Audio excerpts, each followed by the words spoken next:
Now, a little bit about the history. So the first coronavirus was actually identified in the 60s. And this coronavirus was detected as a virus that infects chickens. And the name of this virus is avian infectious bronchitis virus, or IBV. And it's still circulating globally.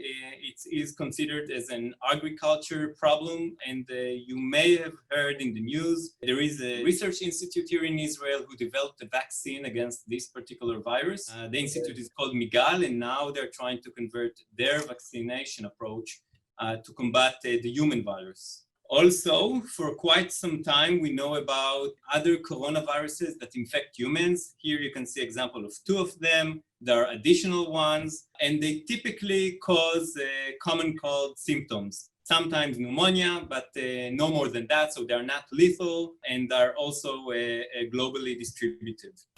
Now, in 2002, a new coronavirus emerged. That was in China. And the name of this virus was Severe Acute Respiratory Syndrome Virus, or Sars. It emerged in November, but it lasted only until July, the middle of the summer. So this was quite a lethal virus. There were about 8,000 cases, almost 800 death-related cases, which gives a mortality rate of almost 10%. And the economic burden was quite significant.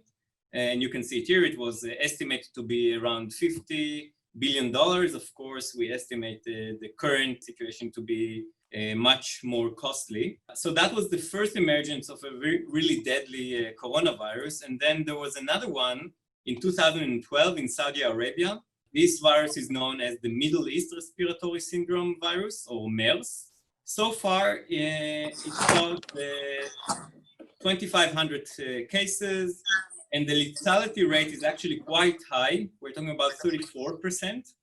And this virus is still circulating. So you can see this graph, it's still circulating, still infecting people up until now, but the spread of this virus is very slow. And a more recent history, in December 2019, in the Hubei province in China, a new coronavirus emerged, and it got different names. At first, it was known as the 2019 new coronavirus. Now we call it the SARS coronavirus 2.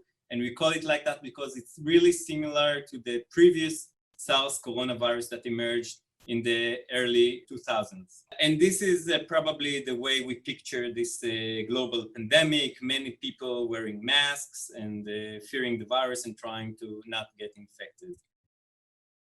We don't yet know how this pandemic will end, but we are using the knowledge we gained in the previous coronavirus epidemics to move today's research forward.